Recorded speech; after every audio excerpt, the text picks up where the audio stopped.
Okay, we'll go ahead. Well, good afternoon, everybody.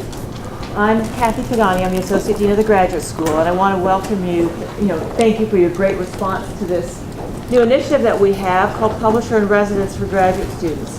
With us today is Mr. George Thompson, very seasoned publisher, who is here to talk to you today about some sort of general ideas about publishing, surviving in the publishing world, some hints to get you thinking early on in your careers about publishing and what your goals are as you finish up your degrees and move into your careers.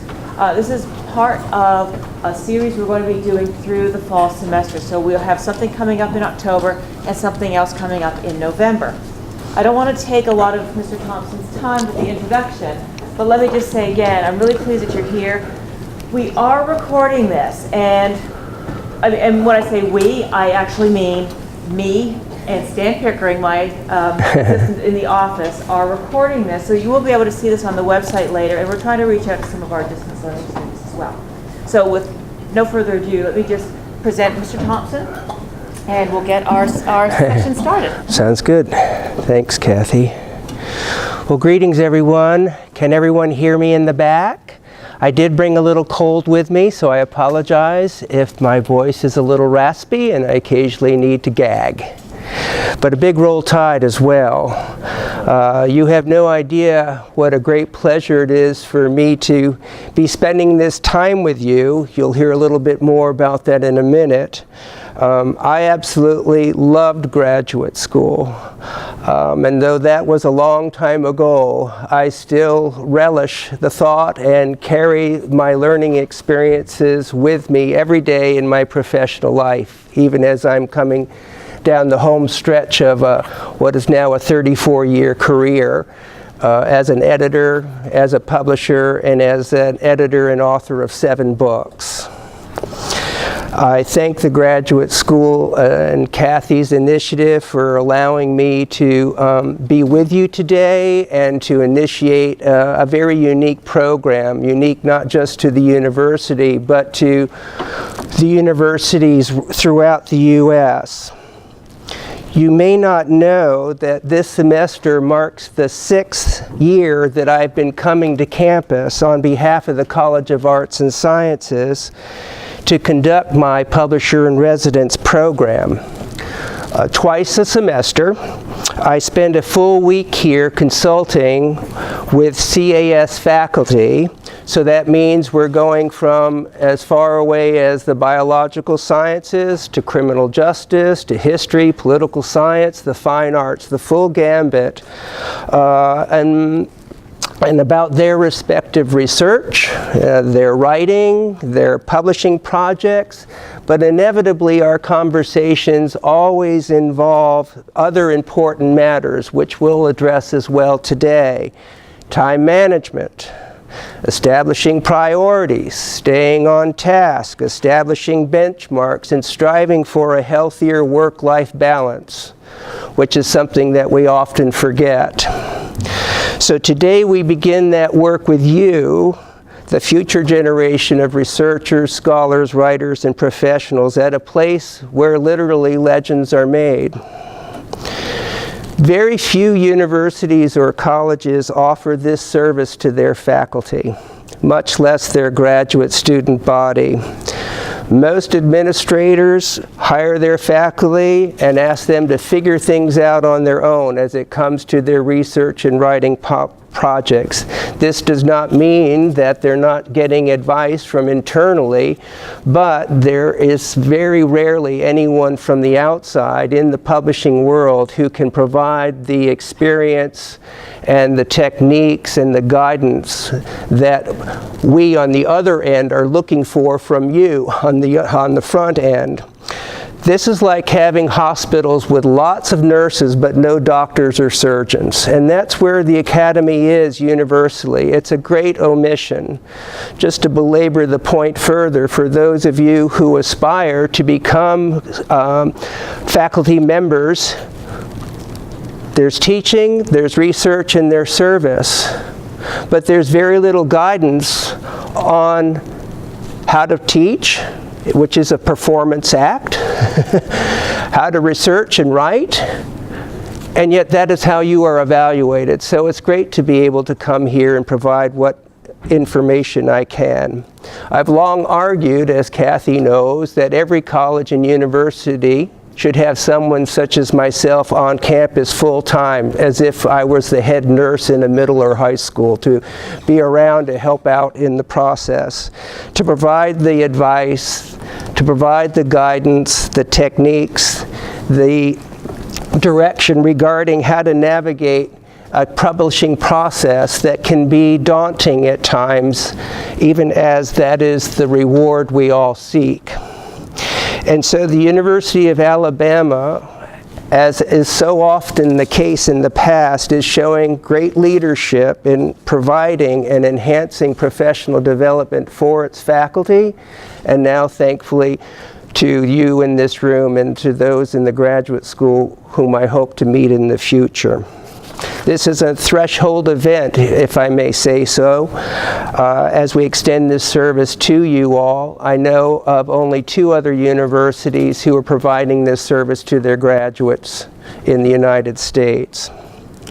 So I thought I might provide a sense as if you are all first-year assistant professors in order for me to provide the kind of overview and guidance as we move along.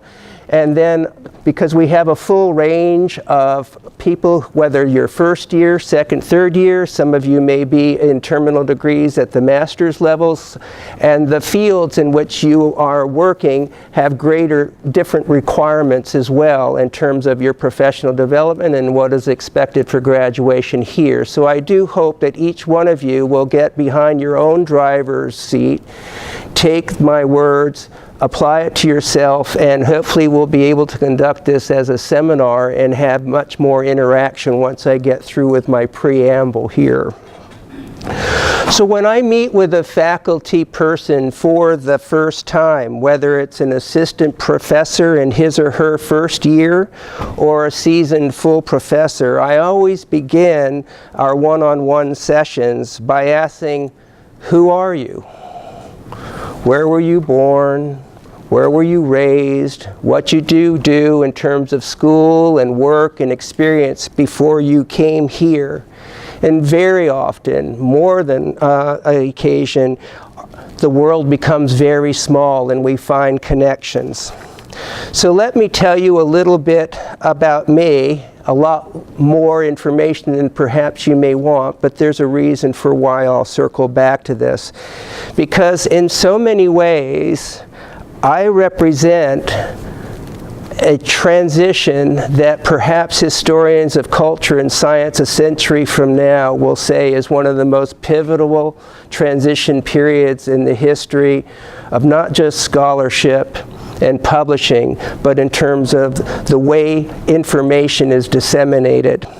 I say that I started my career post-Gutenberg Bible in the typewriter age, and now we are in the digital age. And I'll give you examples as to how that has in fact been the case and the impact that these changes have on you. In fact, when I started my career in 1984 at the Johns Hopkins University Press, we had only one computer for 100 employees. The legendary director of that press, Jack Gellner, who many would equate to a Bear Bryant of University Press Publishing, had to reserve 15-minute segments on the computer himself as we were all scrambling around.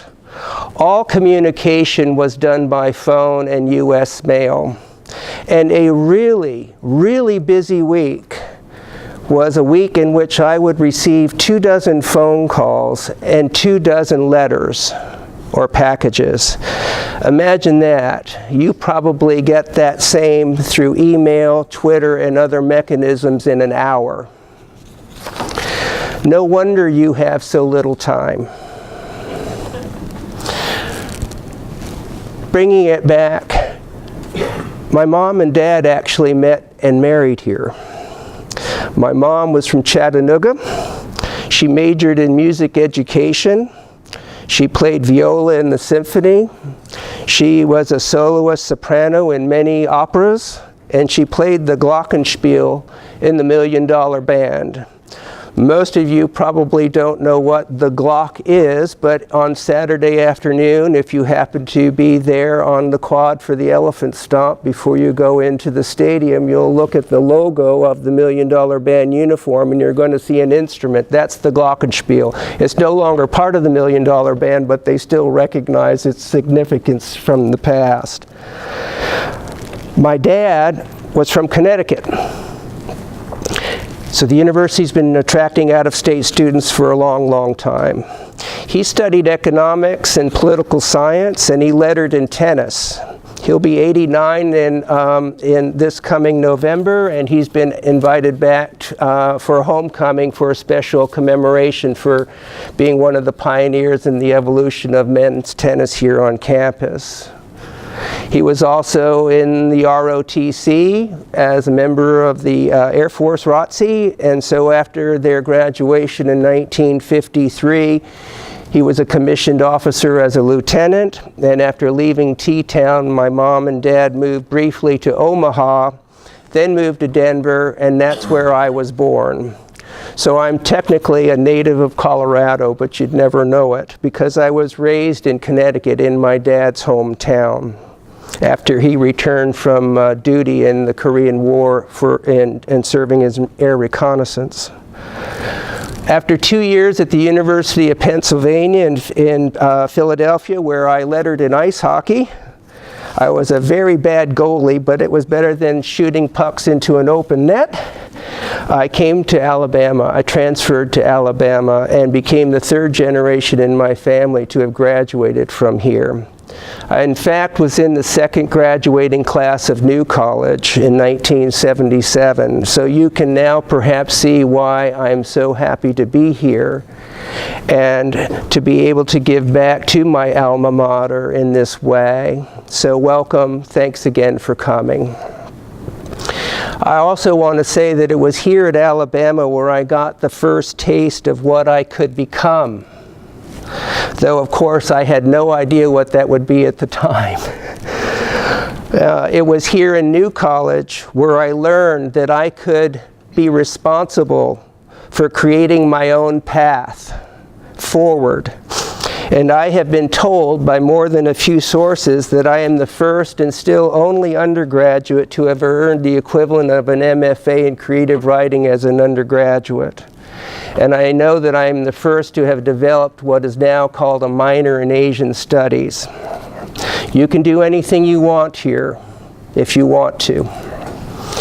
It was here where I also got my first taste of the publishing world, because I was lucky enough to have arrived on campus in 1974 at the time when the Black Warrior Review was being founded by Jeannie Thompson, no relation, though we still correspond.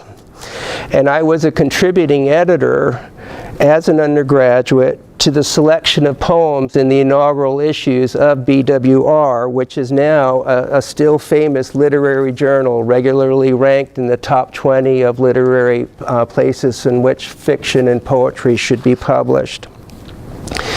And it was during my graduate school work at the University of Wisconsin in Madison when I was given another opportunity to be part of another startup scholarly journal at the University of Wisconsin Press, when I became the first book review editor and editorial assistant of Landscape Journal, which was then and still is the only scholarly journal in the field of landscape architecture, planning, and design. And that experience helped influence my decision not to pursue the academy as my career, but publishing. So the reason I'm spending this much time and sharing my childhood and early adult years is because each of you has your own unique story that brought you here. And here is where you will continue to grow, nurture, stumble, and be challenged to excel as a student and move forward with your own respective careers. And that involves research and writing and staying on task. So each of us comes from a particular place. This week alone, just getting my morning coffee at Starbucks in Ferguson Center, I have met new students who come from Valdosta, Georgia. And I've met a new faculty member who comes from Benghazi, Libya. And I've met another young faculty who came from Brooklyn, New York. And as we know, the diversity of this campus continues to expand in new and exciting ways. Some of us come from many places. There isn't one place we call home, especially for those who has one of their parents in the military. But we all come to this campus, to this really special place from near and far, and it is our quest for learning, lifelong learning, the desire for personal enlightenment and improvement, the discovery and advancement of our own talents, and the desire to make our own path in the world that drives us every day and brings us to this room today because we are curious. We are interested in figuring out where we might go. And again, I thank you for your attendance. So in consultation with Kathy, I hope to conduct this session as if it were a graduate seminar. And so I'm going to welcome your comments, your questions, your ideas. This is not going to be a lecture. I'm not very good at this. The last time I did a lecture this size was in February at the University of South Carolina when I addressed the presidential fellows there. So I would like to start, if I might, by opening up the mic, and I know I'll have to repeat questions. Are there any questions in particular that you might wish for me to address? And I'll simply open that up in an oral exercise. If not, I'm going to just stumble right in and fill in the silence. So I didn't know if there was anyone who would like to start in that regard. I can anticipate the questions because I have done this before, but I thought I would open it up now. Okay, I'll stumble into the silence. How many of you are in programs in which the journal article is the premier focus of your attention? And how many of you might be involved in programs where the book is the desired objective? Okay, all right. So let me start with this. I am now an editor of a journal. And would you like to know what's going to make me happy? What's going to make me happy is this. And some of this will be unorthodox, and some of what I have to say will always have an exception. What I am looking for is a manuscript that has no grammatical errors, no misspellings, no words repeated, complete consistency in the way notes are cited, clear, clean writing. You've heard this drill before, but I cannot impress upon you the importance of the execution of the details of everyday research and writing. It is no different from what's going on the athletic fields on this campus, in which the coaches are demanding excellence in practice, because game day then becomes a joy. Use your own analogy to figure this out as well, because it is in those details that everything matters. Now, how many of you have already selected research topics? The majority. How many of you are still searching for a research topic? Okay. I would say for those who are searching for a research topic that you not follow my path and wait forever. Because time is of the essence. I know this is hard for you to perhaps share completely, but your task is to get out of here. Your task is to get out of here, but in a way in which excellence is not compromised. There are limits as to what the graduate school education is meant to provide. It is an exercise in every way, shape, and form, even as you are coming into your own voice as to what science, what social science, what the humanities may mean for your particular topic, for your particular heart, for your particular soul. One must also be cognizant, for those of you who are in the book world, that for the first time perhaps in the history of university press publishing, the marketplace is having a direct impact on editorial decision making, of which I will address later. Because the marketplace is such that some presses are unable to publish certain research topics because there is an insufficient book demand given the new coal mines for university presses, which is libraries no longer buy books. I'll explain some of this more in detail. So for those of you who have already selected a research topic for which the book is an ideal, I'll have some ideas on how you might be able to expand perhaps the reach of that particular topic, either now or as you envision revisions once you leave here, whether it's a postdoc work or whether you're fortunate enough to get a job coming out of the university or in any other kind of circumstance. Each particular journal, I'm coming back to the journal world now, but the peer review process is going to be identical for both in many regards. Coming back to the journal. I advise all of you now, if you already haven't, just as I advise every first-year assistant tenure-track faculty member here, to identify those journals, whether it's 1, 2, 3, or 13, where your work might have a home, now and in the near future.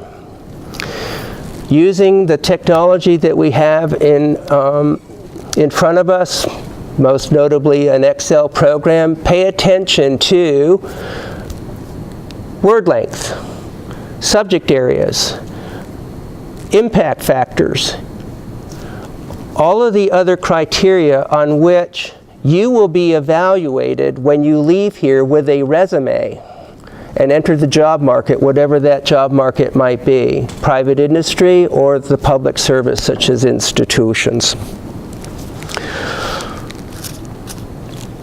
You want to become familiar with those journals, consulting, of course, at all opportunities those who are mentoring you here. We believe very strongly in the importance of making contact with those journals in advance of submitting materials. So this may be a little bit foreign to you. It's a bit unorthodox. When I introduced this a few years ago to the university, and some chairs were skeptical, but it's been a very successful mechanism by which to separate you from the hundreds of other people who are submitting articles at the same time for the same journals. You all haven't yet established your careers. This is what I'm advising all assistant professors to do. Not using email, using a department letterhead and a stamp. And 3 years ago, someone asked me, what is a stamp? You would be writing personal letters, one-page letters, to those individual journal editors to inform them that you are here at the University of Alabama engaged in research in the following fields, and that it's part of your professional service, which counts in your tenure dossier in years 5, 6, and 7, so it's all comes back to rewarding you, is you would offer your services as an occasional peer reviewer. Let me continue, if you will, before you have doubts on how you might do this or why you might do this. There are few, if any, negative results from doing this, other than you might not get a response. That is, by contacting these editors in advance, even in the graduate school level, with consultation, of course, with your mentors, you can find out, for example, there might be a special issue forthcoming that you would not otherwise have known about that offers an opportunity for you to participate in that journal, or an edited collection, for example. You might learn that there's an upcoming conference that you were unaware of. You might also learn that an article is forthcoming in that journal that you would not have known. So there's no reason for you to submit an article to that journal. But more practically are the mechanical issues. Coming back to this idea of establishing an Excel sheet in which you have the parameters of subject areas, word counts, citations, the extent to which illustrations are needed and or wanted, is more often than not there are word limits for particular journals. Let's just use this as a hypothetical example, though all examples that I'm giving you are common in my work here and at the other universities where I conduct my program. So you have, it says 3,000 to 5,000 words. Many, many articles exceed that limit. Let's just say 6,000 words. The article is polished. Whether you're co-author or not, we're just going to assume that you are single authors at the moment. You have consulted with your colleagues here. You may have consulted with your colleagues elsewhere, part of an inner circle, which again I'll address a little bit later. And none of these professionals who are advising you can find any way to reduce that article from 6,000 to 5,000 words. Most people are fearful and they don't know what to do. What I'm recommending is you have already established a contact with that editor by way of this introductory letter. You have reason now to be forthcoming and recontact that individual editor in order to explain the same situation. Transparency rules. Transparency rules. In this regard, the editor would be so informed that your article is 6,000 words. None of you have been able to figure out a way to reduce it. Is it dead on arrival if I send it, or should I still send it? Another example, which is very often the case. Coming back to this idea of an inner circle, in which, let's just say, for convenience sake, because I can then split it up, that you have had your article read by 4 individuals. And some journals, as we know, emphasize theory perhaps more than others. Other journals may emphasize case studies more than others. And so, for example, you have your eye set on one of those journals that emphasizes theory. And having reviewed the journal articles in the past few years to get a sense of direction and style and length, you feel that you have nailed the proper length, you haven't gone overboard. But when you share this with your 4 members of your inner circle, 2 say the theory is right on the mark, and 2 say either it's too much theory or it's too little theory. And so what do? You got 2-2.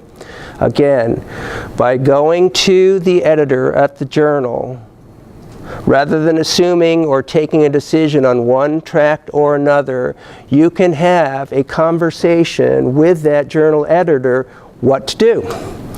So, more often than not, the advice will be, I would like to send it in with the theory as I have currently constructed it, even though 2 of my 4 advisors are suggesting I reduce or expand the theoretical component of the introduction to my argument. Would you be so kind as to ask the independent reviewers to pay special attention, because I can go either way. Rather than assume and write it one way, you have therefore saved 3 months of time. What we're talking about here is efficiency. What we're talking about here is fit, and not assuming what these journal editors may want or not want. Because the last thing that we are seeking is rejection. What we are seeking are revisions that are minor to mitigate that process. So let me complete my thought, and then I'm going to open it up for questions, because some of you may have already experienced this process yourself and can share your own thoughts. Coming back to the inner circle, obviously your inner circle are your thesis committee people here, but do not be shy to consult with those experts who may be outside campus in order to provide their own fresh perspective. These are individuals, as you move through your career, who can advise you on a regular basis on all aspects of your professional development. I am not going to be talking today about the development of syllabi and learning objectives and accountability and assessment measures and all the other important factors that go into teaching. That's another seminar. But what I'm talking about are people whom you can contact by phone, email, meet at conferences to discuss some of these issues that you're resolving perhaps over beer or coffee at Starbucks among your colleagues or at graduate colloquium on Friday. These are people to whom you can reciprocate in kind, either to them or to their fellow graduate students. The idea is, I strongly advise, and with rare exceptions do I deviate from this advice, never send anything out, anything, abstract, grant proposal, journal article, book chapter, book proposal, without having it vetted internally. Now, that's not news. That is old-fashioned collegiality. But we are in a new world in which speed is the driving force, and speed, as the signs on the highway say, often kills. So I don't know if everyone in the room is familiar with the old tortoise and the hare story. As far as I know, the tortoise always wins. What we're talking about is a tortoise on skateboards. What we're talking about is investing a little bit more time up front. One can refer to it as polishing the stone to get to that point where the inner circle says it's ready to go as is, or it's ready to go with potential caveats, so that, again, to repeat my earlier observation, to mitigate the revisions that will be called for later on. Now, I also want you to realize that editors, no matter if they're in journals or whether they are in publishers, really appreciate it when you treat us like a doctor's office and not an emergency room. And so coming back to this notion of communication, I always ask my own authors to make sure that I am given 2-3 months advance notice as to when materials are showing up. So coming back again to this idea of communicating initially with journal editors, I would also be saying, it was great for you to respond, thanks so very much. Again, if I can be of help by serving as a peer reviewer, I'd be honored to. And just wanted to let you know that I'm coming down the home stretch, finishing up my article with or without a co-author. We're having it vetted internally to make sure that when we do send it to you, it's coming at the very highest standards we can, because the last thing that I want you, as editor of the journal, is to waste your time in evaluating a manuscript that is incomplete. Do not let the peer review do the work that you should be doing up front. It will lead to rejection. It will lead to revisions beyond the minor. And that is 3 to 6 months. Coming back to another analogy, do you all remember the game Candyland? And you think you're almost going to get to the home, and then you draw a card, and then you drop right back down? That's what the peer review process can do if you are not coming forward with quality material that's been vetted. Okay? So that when the time comes to submit an article to a journal editor, they know it's coming. The last thing we want is unsolicited material. We are burdened by work. So to have researchers, authors respect our profession in this regard makes a huge impression, especially when the materials are coming, as I began this entreaty, no spelling errors, consistent punctuation, all sources clean and accurate, and everything written in a clean format. Okay? And what happens is you develop relationships so that you are being as productive as you possibly can in that regard. Now, I want to talk a little bit more about the inner circle, but I want to pause because I've thrown a lot at you. This is my world. It's very familiar. It's like talking to myself at times, but this is new for some of you, and perhaps some of you have war stories already. So again, I welcome your comments, questions, experiences to share with others. Yes? Is there any difference if you are at a place where you're an independent scholar? So you might have finished the dissertation, but you're not employed by a school, but you're still writing and doing research and so on, submitting articles. So is there any different process or any difference to the process if you're representing yourself as an independent scholar? I'm going to repeat because we're being taped. In a short sentence, for those of you who might be have graduated and are independent of an institution and do not have a letterhead, one would still proceed with the same. I did that myself. So for example, when I left the University of Wisconsin on my own initiative, I was trying to get my thesis published. And I had by that time decided not to go into the academy. I was trying to get work in the publishing world, and I had not yet landed my job in Baltimore at Hopkins. So but what I did is, and of course that was in a day when you didn't have fonts galore on your computer. You actually had to go to a printer, and so I got a Palatino font. Oh, it was beautiful. And it was on a nice eggshell paper because I wanted that editor, and I was working at that time with editors at Yale and Oxford. I wanted them, when they opened up that envelope, and of course I had a commemorative stamp, that they would go, wow, feels good. Again, going back old school, that's another reason for encouraging a letter, not an email. And of course, there are occasions, even in those letters, where I'll say, sorry for writing you on my stationery, but I wanted to get your attention.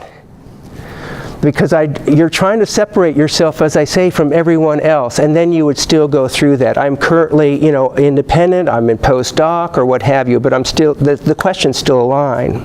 Yeah, there can be some pushback in some cases, as we know, for not having an institution behind your name, but nonetheless, that's how I would proceed the same way. Yeah, again, you're trying to explain who you are, where you are, how you can contribute. Again, it's a selfless move, but ultimately it fills that 20% of professional service on your resume when you go up for tenure, for example. And for those of you who are considering going into private industry, for example, publishing still matters when you go into the job market. People want to see that research has been published, that you know how to communicate. I mean, do you all know the actor Alan Alda? Well, you may have seen that at Stony Brook, he is doing what I'm doing here, but for the sciences. He's teaching scientists how to speak in public, how to present their research to foundations, how to present their research to hospitals that may need their work. It's not so much about style, it's about execution and presenting material, disseminating knowledge in appropriate ways. Yeah. Anyone else who's been through the peer review process want to share some questions? In one of my seminars this week, we were talking about journal articles that you submit that never make it past the editor's desk. And I know sometimes maybe that subject matter is not appropriate and we cannot change that. I think some of the tips that you gave maybe would help get into the peer review process. But is there anything else that you could share of tips that may be a red flag to the editor that's going to avoid sending it directly back to you? So, I'm going to expand on that question ever so slightly. We're getting into situations where there's been a lack of acknowledgement, a lack of action, which is often the case. hopefully by suggesting the methods of introducing yourself, informing editors as to the approximate arrival date of your materials, the editors have already expecting to receive the materials and that you've received some kind of correspondence back. If you haven't, it may be because they're just arrogant or they're too busy, so maybe you have to get your mentor to write a letter or someone who knows that editor personally. But what I would suggest is this.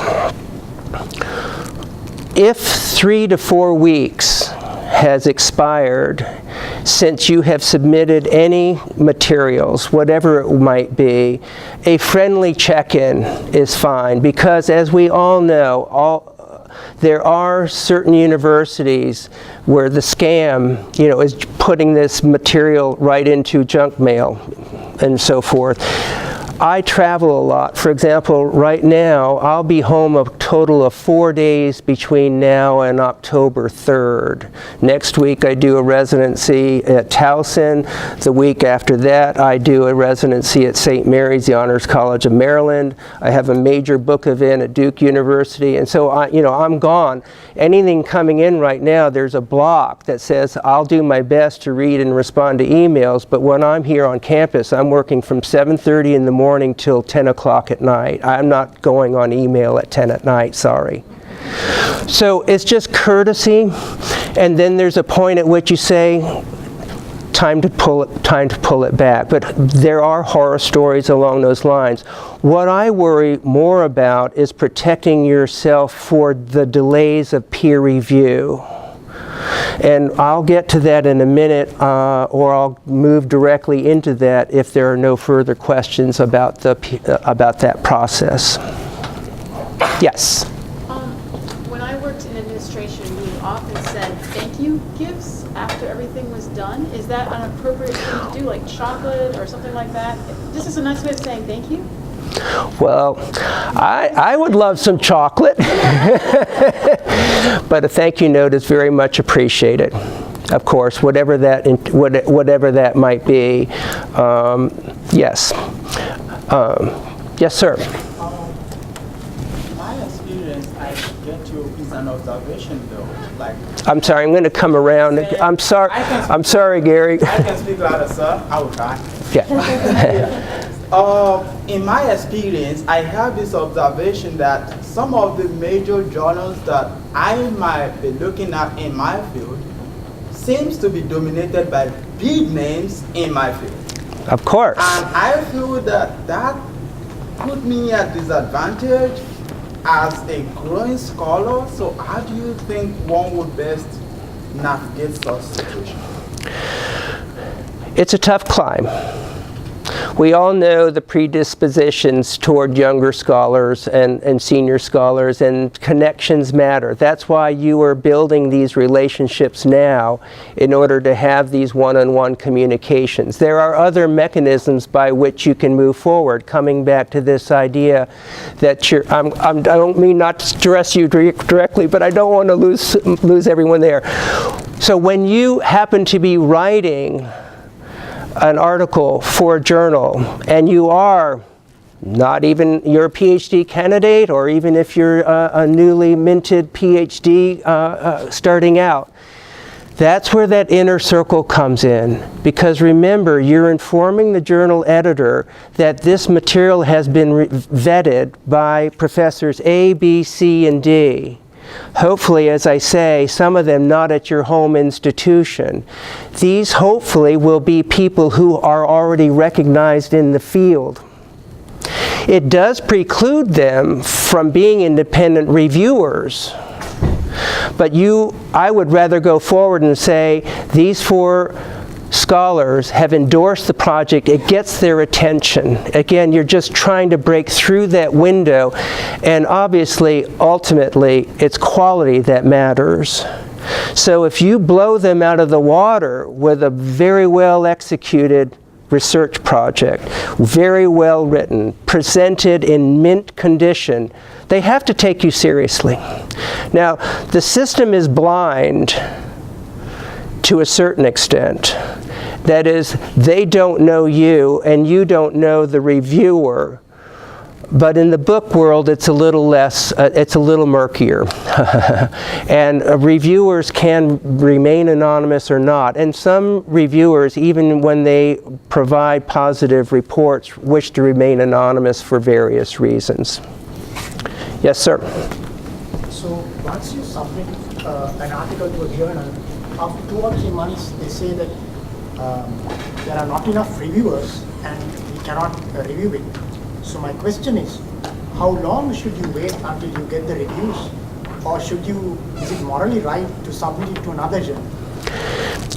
Again, each circumstance will be different. Let me give you some real examples of what it's like on my side. And I'm going to use a book example so that some of you who are in the book world don't feel lonely. Again, I'm asking all of my authors to inform me when I might be receiving materials. Of course, there are occasions where I would be previewing, even reviewing materials, because I do not want to send anything out, book proposal, book chapter, unless I can tell my potential readers, I believe this is ready for peer review. I'm not trying to waste your time. The last thing I want to do in terms of my own rapport with the scholars whom I have to review my manuscript is to give them a material that I know going in has problems with it. It's a waste of everyone's time. In the book world, what you may not realize is it's a very expensive process. You're assuming that this is a free service. It is to you, it isn't to us. There's the time of the editor to read your materials. There's the time it takes to figure out who might be the appropriate reviewers for your work. There's often compensation, financial or otherwise, to the readers to do that work. On average, it's costing me $1,000 to $1,500 to peer review and evaluate a book manuscript. The journal world is somewhat different, of course, because the journals are run not by professionals, but by academics who are doing this as a professional service. And you'll hear many journal editors saying they're retiring from their position just as they're trying to figure things out. So the timing is such that peer review generally takes about 3 months. So again, friendly check-ins. So for example, let's just say your journal editor is in Boston, at Boston University, and it happens to be March, and Boston just got hit with a blizzard. There's an excuse to write the editor. I hope you're getting out of the blizzard. I hope you survived the blizzard. Any excuse to come in and be friendly and chatty, to just say, and by the way, just checking in because I'm working on my research schedule for the summer. There are going to be occasions, however, where those delays are inordinate for whatever reason. Reviewers may get ill. Their partner may learn that she has breast cancer. There's the real world out there that can interfere with the delays, but there's a point at which you say, thank you so much. It would have been an honor to be in the journal, but I need to move forward because the clock is ticking. The clock is ticking for you as well. So it's finding that balance, if I may say so. Yeah. Yes, sir.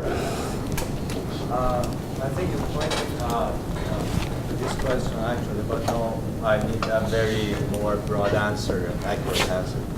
There are cases and times we submit a paper. Now we have a paper. The inner circle folks just approve that everything is fine, but we have problems with word limit. So for example, I myself have this problem.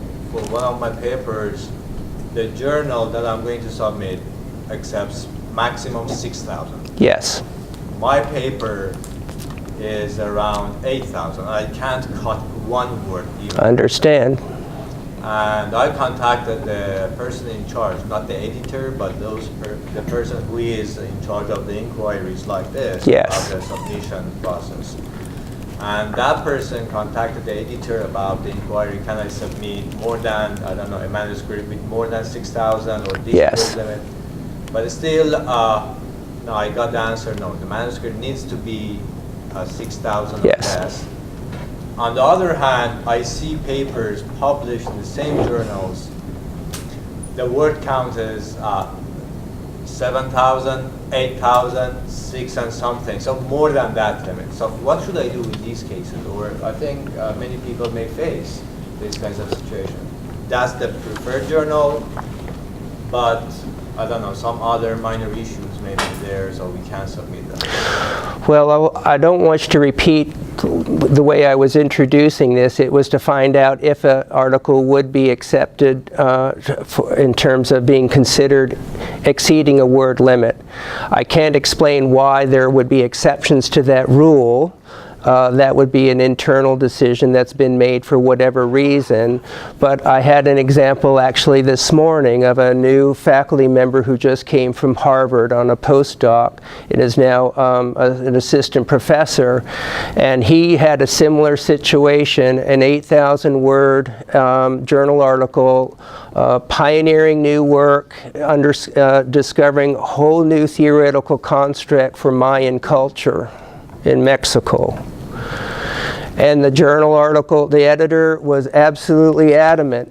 5,001 words, we're sending it back.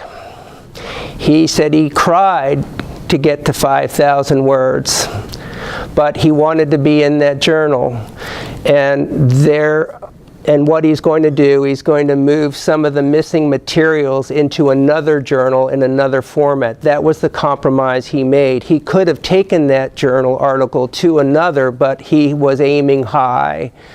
So I don't know how else to explain it other than that. But, for example, when coming back to this initial letter or of inquiry that you might have with the editor, you can say that I noticed that the guidelines are quite strict in terms of word limit, but I can't help but notice, because I read your journal before I go to bed every night, that there are articles that have 7,000 or 8,000 words in it. Are there exceptions to the rule? So you might, in fact, be able to anticipate that possible issue on the front end as well, to be creative as you may. Yes, sir. I'm sorry, yes. So you mentioned the initial contact should be like on paper and via letterhead. You can do what you wish. But I'm not, but follow-up, should those also be like via mail or? No, that's why I say it's a matter of your personality. This isn't formulaic. I like to use a little humor when you can. So if you want to get your attention, that's why I say, I'm writing you because I want to get your attention.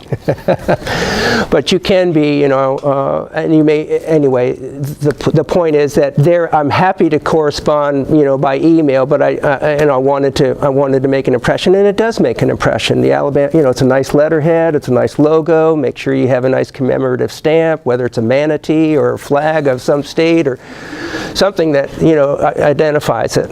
Because when I get those letters, they aren't very often anymore. I open them, and they're always unsolicited. When I get unsolicited email, I may never even be able to open it. You have no idea how bombarded we are, and of course we'll deal with email in a minute on time management. I did want, if I might, continue on this peer review process to give you a sense of what it's like in the book world for me. Again, coming back to this notion that I am anticipating materials to come in at a certain time, having already discussed the project with the authors to make sure that the manuscript, whether it's completed, whether it's partially complete, is meeting the standards by which a peer reviewer is relevant. I am setting up peer reviews now 3 to 6 months in advance of when those materials are coming in, because you guys are so busy. I'm going to go back now to my days at Johns Hopkins after I take a quick swig of tea, if you'll excuse me. So let's go back to 1984. And I don't mean George Orwell's 1984. We have enough of that in the regular world. Check my time. I had just come out of graduate school at the University of Wisconsin, and my wife got the job, so I thought it would be smart to follow her to her university. So we ended up in the Shenandoah Valley of Virginia, where I still reside. She's now a decorated professor at James Madison University. So I got my job 6 months later in Baltimore and commuted 4 hours a day for 5.5 years. I lost money my first 2.5 years. It cost more to commute than I earned in salary. But I was known by no one. I could get on the phone. Again, we're in the phone and then we're in U.S. mail. I'd get on the phone and I would call any professor in the country or world. And of course, Hopkins has a good reputation, so it was a little bit easier that way. But hi, I'm George Thompson. I'm an acquisitions editor with the Johns Hopkins University Press, developing a new series. I developed 12 book series at Hopkins. So I'm developing a new series, and we feel we have a couple of manuscripts that are really interesting and would love for you to, if time allows, for you to read it. Absolutely. No, without hesitation, 2-3 seconds. Send the manuscript out. Of course, we have to type the letters. Carbon paper. We didn't have Xerox machines. Everything's typed, filed. In 3 weeks, if I didn't have a full-fledged report, I was getting calls of apology for being late. Compare that to where I am today, having to arrange peer reviews 3 to 6 months in advance of the arrival of materials. I'm not exaggerating.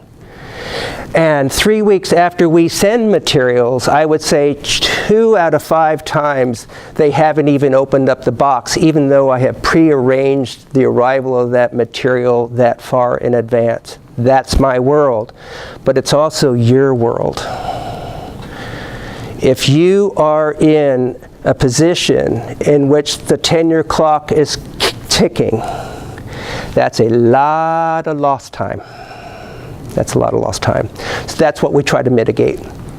But that's the way the world has gone in that regard. Now, I'm sorry, was there one more question on that? I wanted to get back to this idea of an inner circle because it can be intimidating, and I want to be very, very, very careful not to suggest that the mentoring you are getting here within your committee is not satisfactory and enriching in every way. All I am trying to suggest is that either now or in your career, there are going to be other experts in your field, whatever it might be, who can advise you on your topic, who might also be able to share their experiences over time. So this inner circle is one that you can cultivate over time for that various reasons. Okay? Now, very often the comment is, but I don't know how to contact that professor at Yale, or I don't know how to contact the professor at University of Chicago. I'm just, I'm a PhD candidate. Believe me, it's the senior scholars who are going to be more receptive to assisting you because, like me, coming down the home stretch of my career, I'm trying to give back, even as I probably learn more from you than you would expect. I would never meet you otherwise in my world. It's the young professors that are worried about territoriality and that you're going to come in and steal their thunder. So if there's any generalization, it's the younger scholars who seem to be less receptive to helping, and the senior professors are more. And you may strike out, and it may be daunting, and many of you may be timid, and many of you may be shy. So was I. You just have to do it. And it's fun, it's joyous. That's why you go to conferences, that's where you can schmooze. But those networkings matter, even as ultimately it's the quality of your work that will lead to success or not. Okay? All right.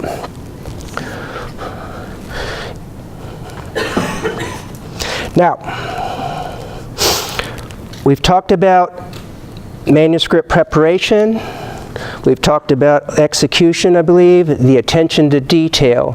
Let me give you a few examples of what I mean about consistency is the key. Many scholars will say, oh, I'm using MLA style. I'm using the Chicago Manual. There are other formulas depending on your particular field as to how materials are presented. So, for example, in the sciences, it is highly unusual not to have an author date system embedded into the text. It makes it impossible to read a manuscript, but that's the way it is. And then the sources are at the end of the article.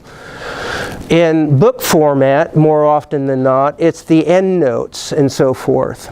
So, for example, if I am an editor at a journal, or if I am wearing my regular day job hat as a publisher, and the first thing that I do when I look at a material is I go to the notes. Because it's there where I know whether you've taken the care to be precise. So, I'm telling you, more often than not, I'm getting materials in which there may be, let's just say, what's your favorite journal? What's your favorite journal? Yeah, it doesn't matter. Anyone, name a journal. Astrophysical journals. Okay, all right. So you have that as your source. And the article, there's an article in, let's just say in note number 2, there is that source. And you provide the volume number, the issue number, the month or the quarter, the year, the colon, the period. In note number 8, you have the same journal, and there's no volume number, there's no issue number, and there's no page number. Why is that missing?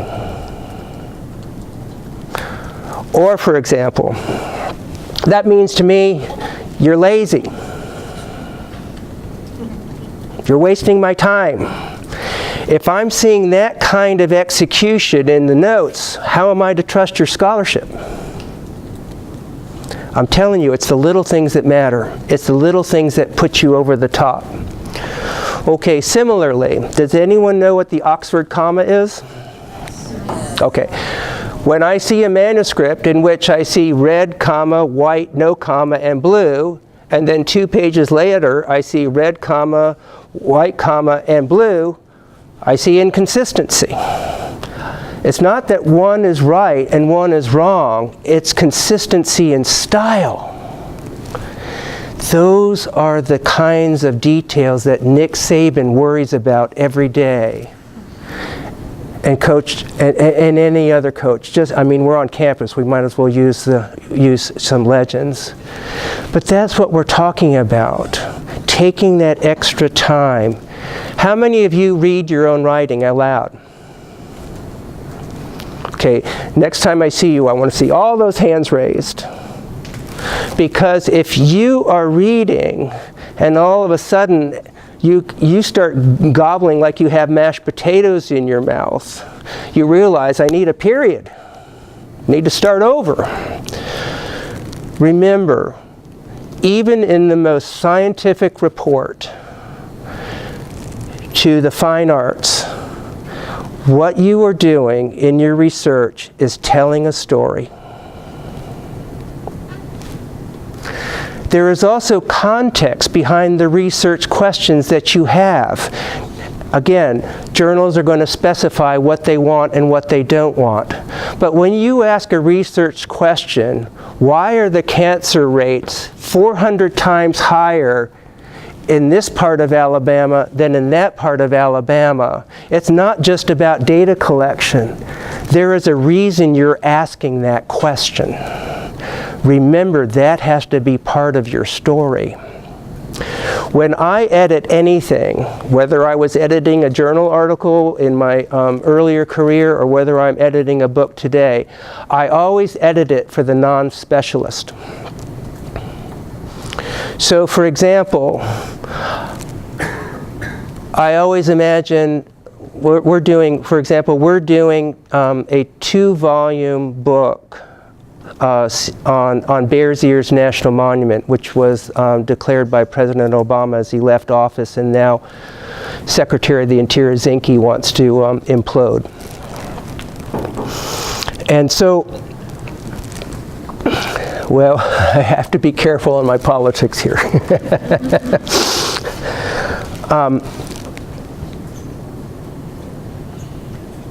when I read the manuscript, not everyone would know what the Antiquities Act of 1906 is.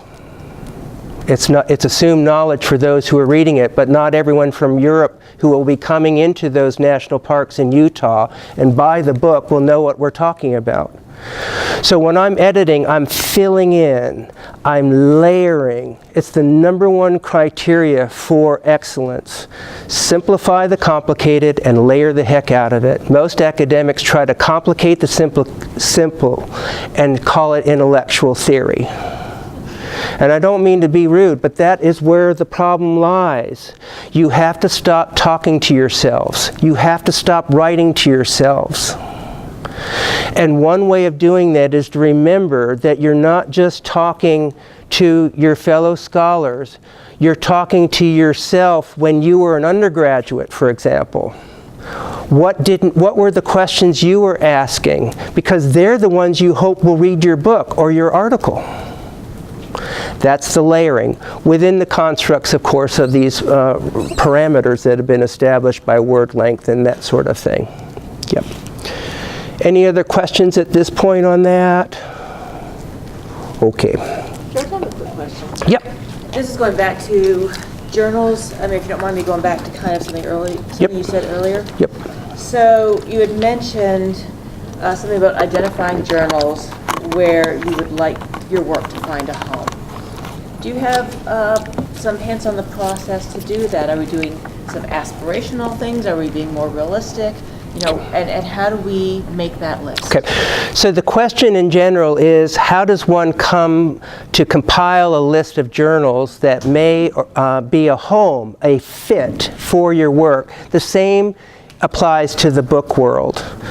The first place that we always suggest is go to your own bookshelves, see what publishers you're reading, see which journals you're reading, what journals are you citing, what journals are you asking your students should be UTAs to read, to get a sense of that.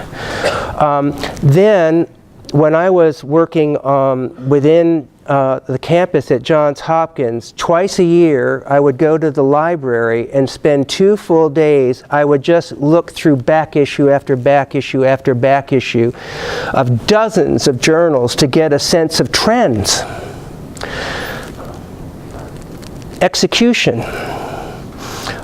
So become familiar with them. Now, as you enter the academic world, for those of you who aspire to become faculty members in the future, there's the other key factor, and that is how our journals are weighed. That varies fairly regularly. That is something that you would be working with your chair of your department and your advisors as to choices. Coming back to your point, sir, about how do I get into a flagship journal that just sort of has all the stars, it may be that you have to be more realistic perhaps in thinking about, I don't want to call them lesser because this is one of my pet peeves about this whole ranking system. I think it's ridiculous. Nonetheless, you may have to be smart in that regard, or you may have to ask a senior scholar to be part of the process where you may not be the single author, but you may be a secondary author in order to get your foot in the door. That's more common in the sciences, of course, but that's how I would approach it. Now, 6 years ago, when I began this program here at the university, the publishing world was reeling from the Great Recession that we had experienced following the collapse of the market as we all understand it. And so there was a lot of uncertainty. The journal world has been stable from the beginning. There's hardly any change in the journal world from the time that I was a graduate student and working in the journal world from today. The exceptions are in the electronics, the presentation of materials online versus in print. The key, of course, always is peer review. Peer review. If any journal is asking for payment, time out. Time out. That usually is a suggestion that That's not paper. Now, I know there are exceptions to that, and that to get into certain venues, especially internationally, that may be the case even as it's peer-reviewed. But I can tell you it is an exception. It wasn't here. It was at another university where someone was absolutely confident that he had just blown out the water in terms of his resume, and it turned out that every one of his articles was in a paid journal, and they counted 0. He didn't consult with anyone. Yeah, okay. All right. Now,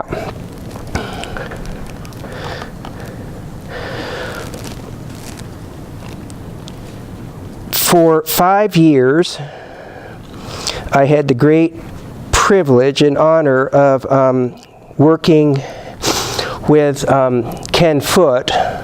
Ken Foote is now at UConn, but he was at CU Boulder. He's a famous geographer whose work is renowned around the world on the history of commemoration, especially of the Holocaust, civil rights memorials, and the like. So obviously he's in great demand today in terms of interviews. But he started a program for the Association of American Geographers about 12 years ago in concert with the National Science Foundation, and I was lucky enough to serve 5 years for week-long seminars in Boulder and recently at UConn, in which I was the writing and publishing expert for faculty and chairs throughout the world. And there were other experts. They had someone came in from NSF to talk about grant writing, and then as I was saying earlier, we had someone in there to talk about learning objectives, so how to create a syllabi and all of those things that go into early career development. But I was immersed in the literature of educational psychology, and of course as a businessman, because that's what I ultimately am today, I pay attention to this new digital age. So I'm going to come back again to some analogies in terms of time management, because there isn't a whole lot of wiggle room where you can go to find some time. But I believe everyone out of this room can use a technique, and I'm going to give you 10 to 15 free hours a week that you don't currently have. Is anyone interested? Okay. All right. The statistics vary each year, but here's what we know right now. This is true of the academic world, and it's also true for all professions internationally.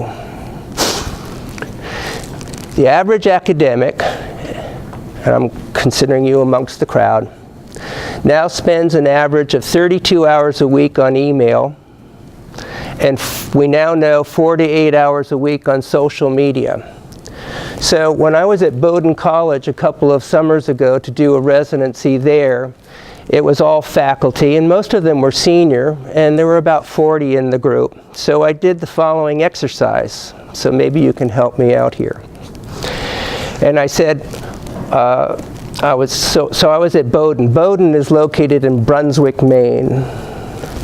I went to a school in Connecticut called Brunswick School, K through 12, a small independent school. My dad went there, my grandfather went there. It was a neighborhood school.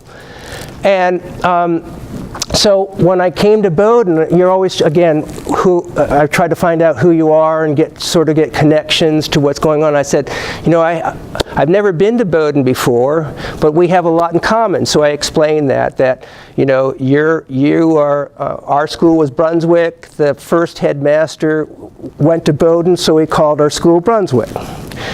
Your mascot is the polar bears, ours is the grizzly bear. You're black and white, we're brown and white in terms of our team colors. But I said, you know, but I don't know anyone in the room, but we all share the same job. So I asked, not cynically, but I was curious, what job do we all share? And I stopped asking this question because it got a little boring after a while. And no one could come up with they had great ideas, whatever they might be. But I said, no, it's email. Email. So, how many of you are on email 10 to 12 times a day? And again, okay. we know, again, these are not isolated research venues, but we know that 80 to 90% of all email is a complete and utter waste of time. Okay, so I'm not, and again, I need email. You need email. We survive on email. But the point is, I'm going to get to it, but I'm going to take my time because I want to make an impression. Every time you hit send, how many of you think, I got some work done? A little fewer hands. What we now know is a year ago, this is what I was saying. Every time you hit send, you're not getting rid of work, you're quadrupling your work, because we know statistically that every time you hit send, you're generating 4.5 new emails with that person. A year ago, it was 24 hours. Today, 80% will have responded within 1 hour. So here's an example that I use. Let's just say you have a faculty meeting at 8 and you teach at 9. And it's a miracle you're out of that faculty meeting at 8:20 and everyone's really happy. How many of you are going on email? It's always 100%. You just lost 40 minutes of time. Because if you respond to those emails then, by the time you get back from class at 9:50 or 10, 80% of those emails would have been responded to and you're right back to where you were, back to Candyland. And none of that, or very little of that, is a matter. So here's the technique. I'll get to the chase. And it's going to take time for you to get away from your addiction. And that's what it is. And I can give you all the medical results. There isn't one doctor on earth that says any human being should be looking at anything electronic until they're 18 to 25 years old, because the brain has not developed. It's the reward center that hasn't developed. That's why we have addictions. So, in the morning, to be responsible citizens, you need to check your email, because you don't know if a colleague, for example, is ill, you have to cover, or assuming you're all assistant professors now, the chair is at 2 in the morning has said there's an 8 o'clock meeting. Don't laugh, I just heard that recently, that it's true. So you need to see what's going on, but all you're going to be doing is delete. And as we know, a lot of the deletes are easy. I'm my own business person, so every morning I'm waiting to see what's on sale at Staples. I buy my own supplies. So I either save or print my coupon or delete. So a lot of that. But mainly just take a look. You're at home, you're opening up your mail. Okay?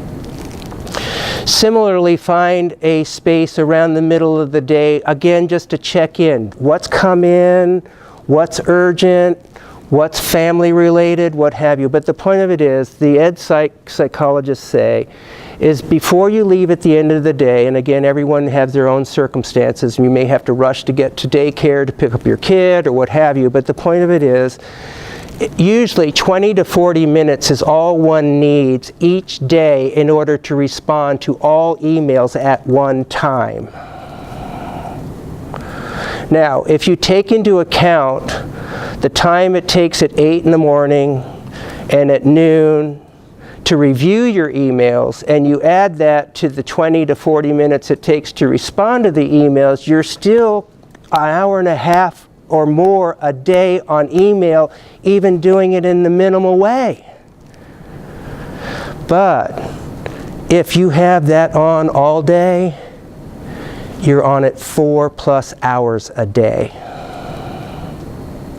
And it's worse, as you know, because you're on it at night too.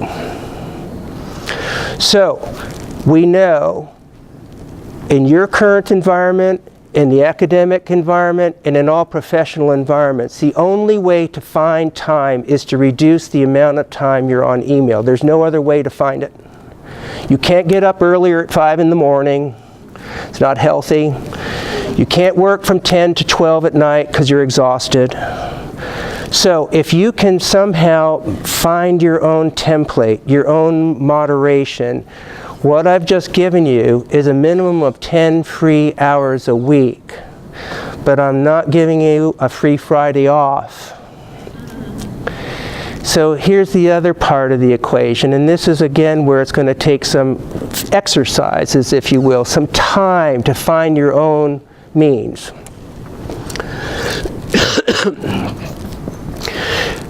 And that is this.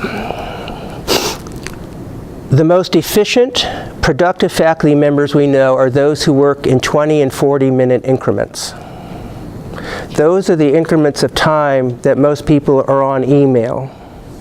So don't dismiss those smaller periods of time, but we're not accustomed to working in short periods of time. So I'm going to again throw out two broad-based techniques on writing and research so that those elements of free time actually create 10 hours of work and research for you each week, because 10 free hours times a 16-week semester is 160 hours that is available for you in a culture that says, I have no time. Imagine if you were given 160 hours, what you can do. I can tell you what that is. That's 2 articles a semester. That's 1 book chapter a semester. That's what we're talking about. Priorities. Staying on task. So, are we okay? Now, I'm going to come back to the techniques for writing. But think of this as sort of exercise. I used to run long distance. I don't anymore, obviously. But when I was training for marathons, and I was at the University of Wisconsin, and it was 15 below zero, I didn't say it's too cold, I can't run. I ran. Maybe it was only 30 minutes because I was freezing my you-know-what off. But I still ran because I had to run so many miles. I didn't say no to it. You can't say no to those free 20 minutes. Okay, that's that. So again, find your own analogy, whatever your carrot and reward might be. So here we go. How many of you have seen snow? How many of you have been in a blizzard? How many of you know what a blizzard means? All right. What do emergency vehicles do when there's a blizzard? Do they worry about shoveling the sidewalk? They want to plow 1 lane of traffic and get as much out of the way as they can. So take that idea and transfer it to the Blue Book idea, writing a Blue Book exam. Okay, because we've all been doing that from grade school on. And we're not into multiple choice tests right now. These are going to be essays. And you work hard all semester. You've done all the reading, you've done all the assignments, you've put in your research papers, but there's a final examination and it's 2 hours long, and you come into it and here's the Blue Book with your pencil or paper. And you have 5 questions, of which 3 have to be answered. So you have about 45 minutes to write that answer. What I'm saying is, think of the Blue Book exercise, think of the plowing of the snow or the plowing of the fields, and write as much as you possibly can when you have those 45 to 1 hour increments of time, and do not stop or pause for reflection, perfection, or anything. Just get as far as you can down the road.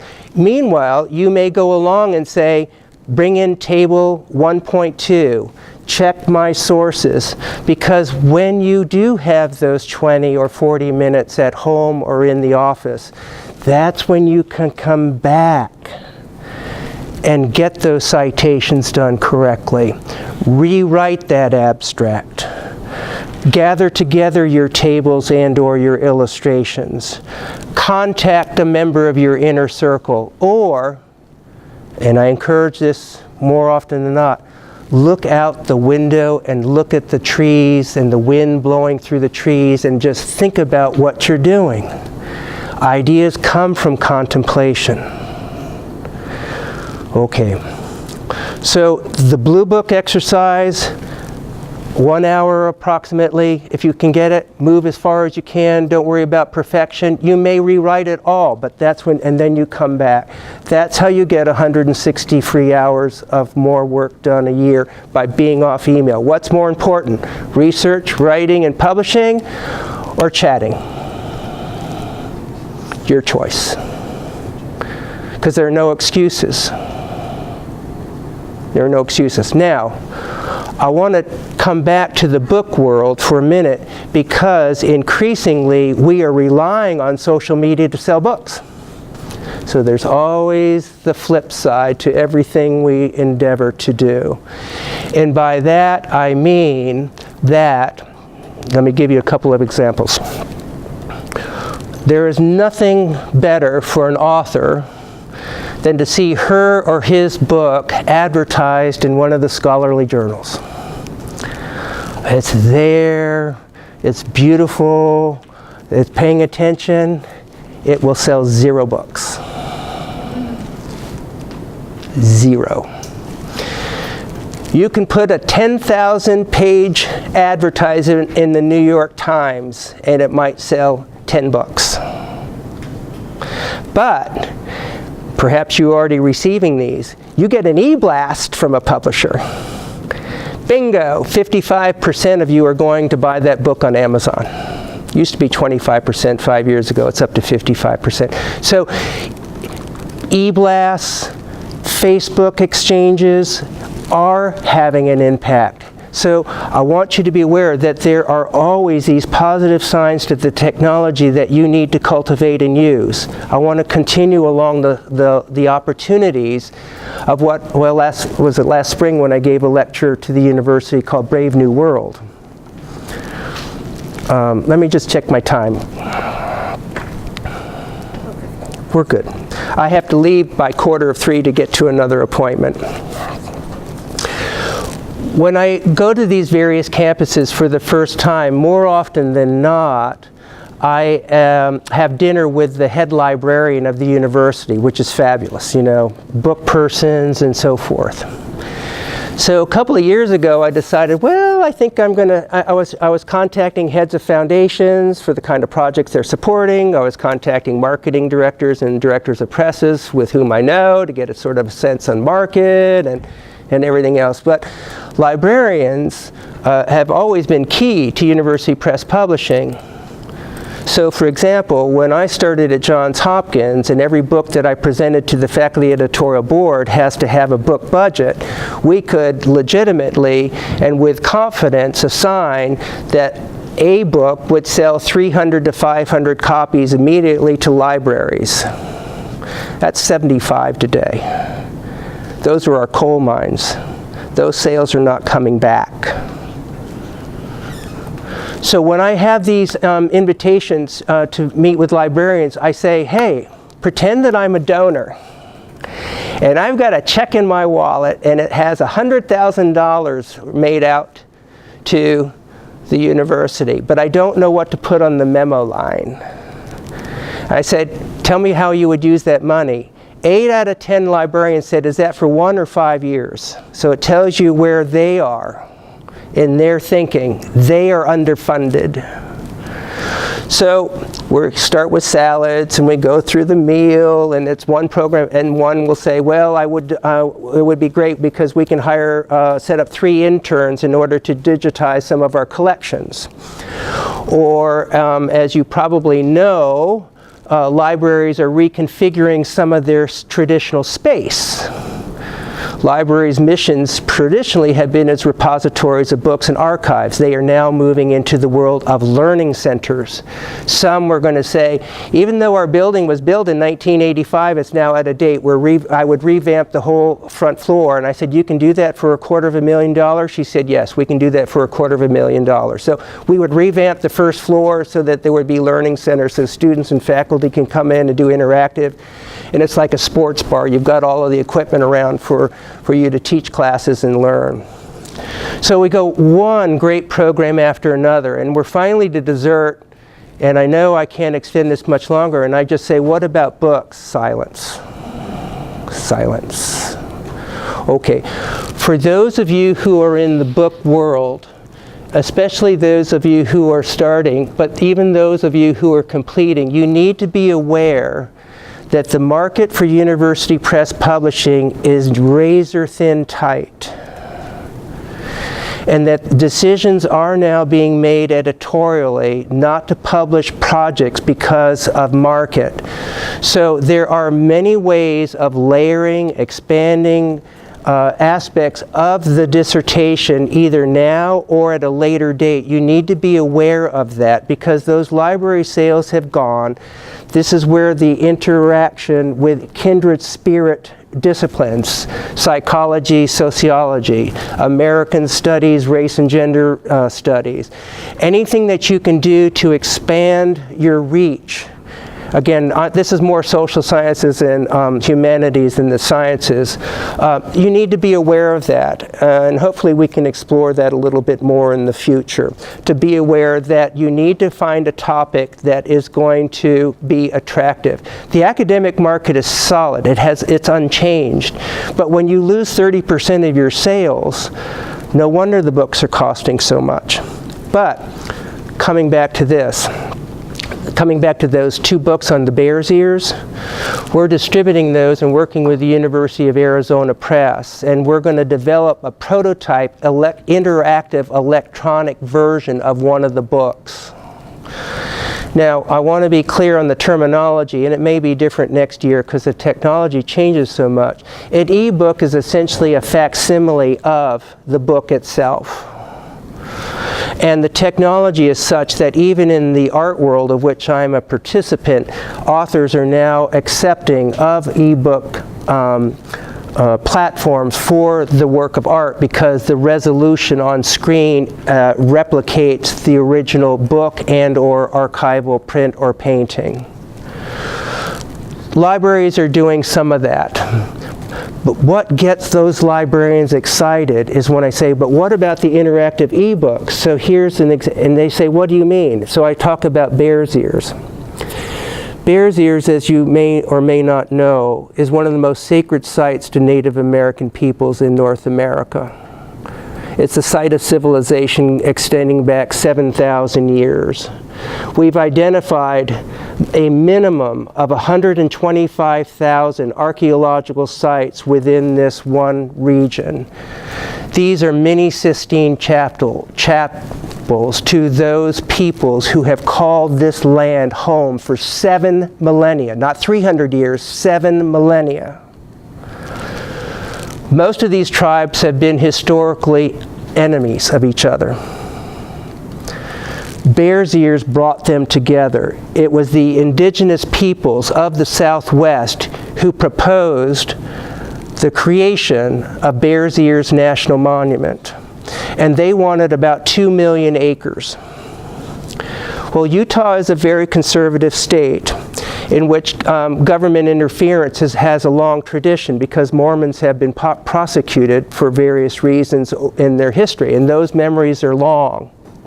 They have their own grievances, the Indians have their own grievances against the U.S. government. So the Utah Republican legislature, and I'm not pointing fingers, I'm simply revealing fact, said we only want 900,000 acres saved. 2,900,000. And as Obama did throughout his presidency, he split the middle. So Bear's Ears National Monument came in at about 1.4 million, and he released 500,000 acres for oil and gas exploration, none of which is viable economically in the foreseeable future.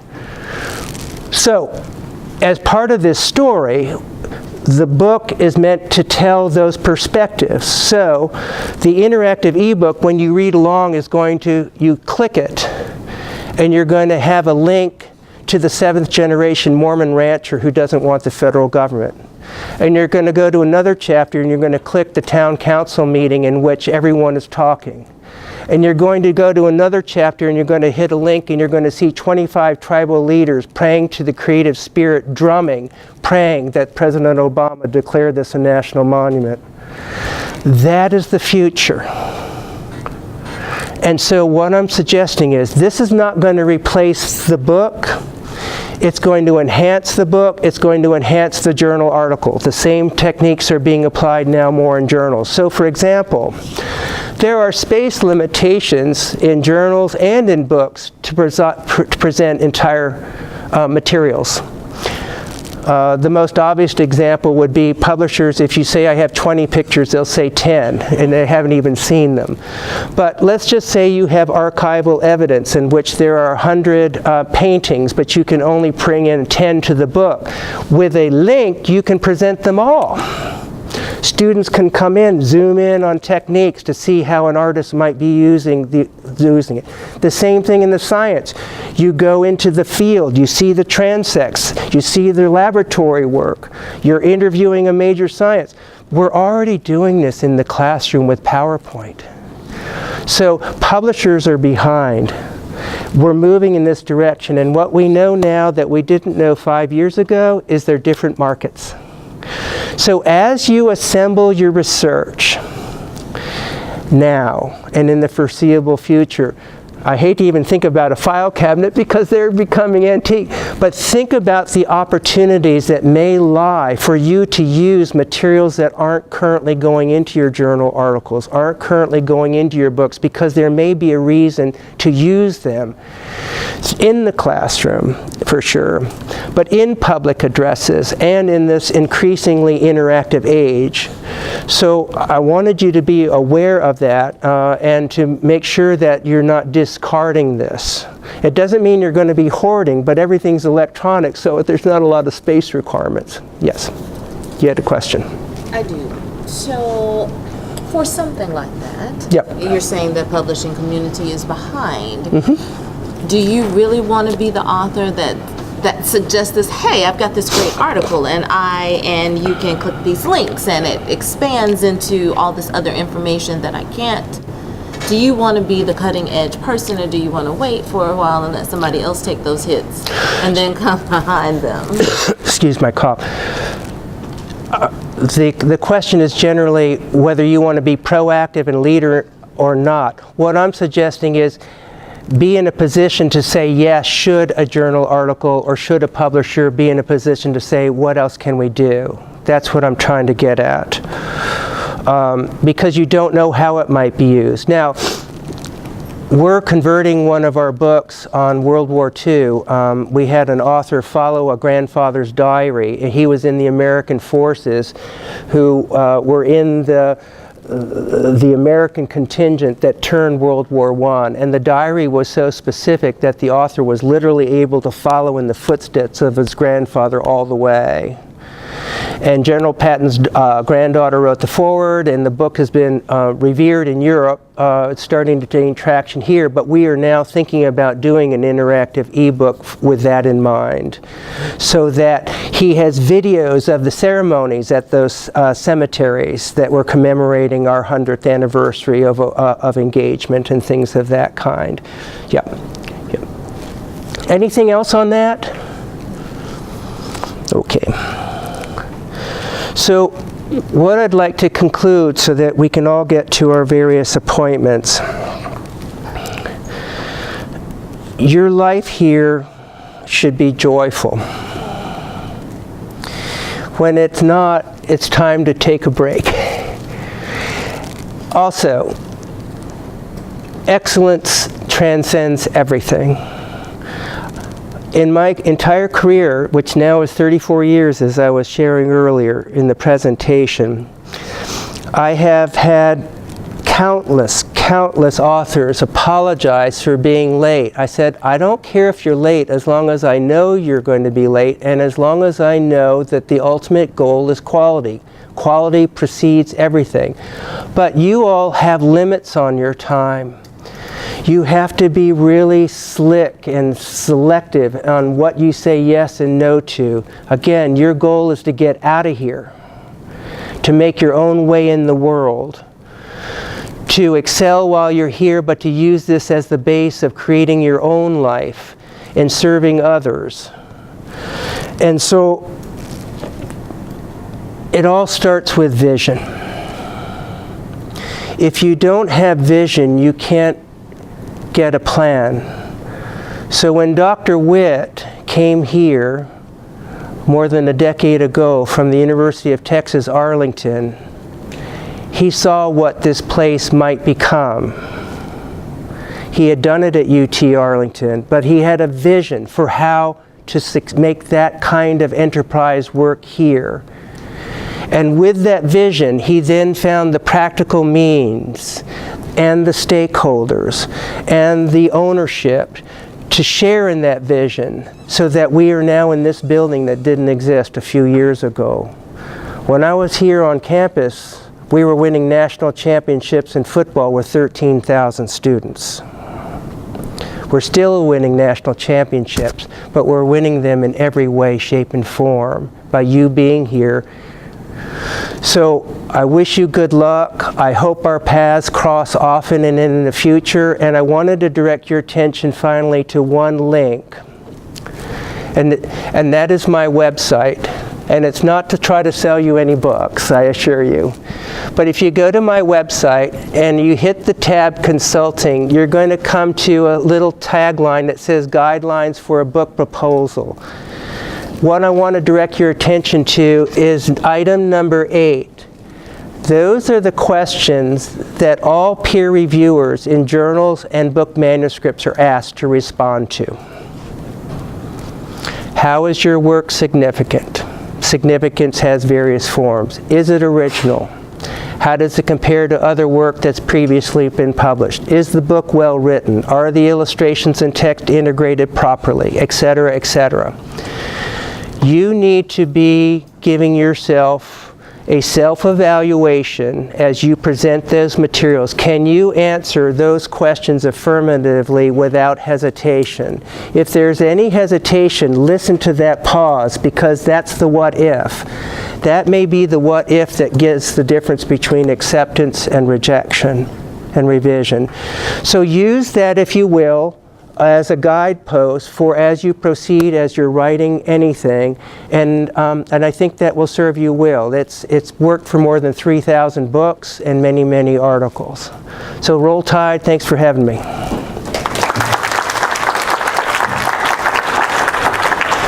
So before you leave, a couple of things. Sign-in sheets have been floating around. They're kind of these colored, stripy things. Please sign in. We want to at least get your name and your email address for follow-up, because we are moving forward with this. And our plan for October and November is to be able to offer you sessions with Mr. Thompson.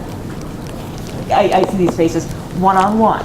Actually, probably like 2-on-1 in a session of 20 minutes to 30 minutes to talk about the project. So that's why we need your email addresses. So sign in. Also, let me see, sign sheet, that's what's going on. So we'll be sending out an email, or we're just figuring out the process to have you sign up for spaces online. But we'll, and the dates, we have the dates, I just don't have them at the top of my head. But I want to thank Mr. Thompson on behalf of the graduate school.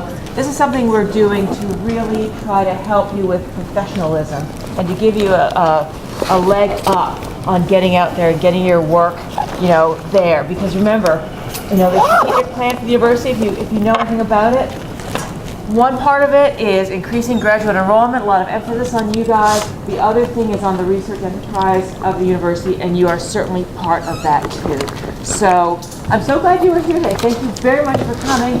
Any questions, to email me, Kathy at UA, right? You've got my email address. And have a great rest of the week, and look forward to hearing from us.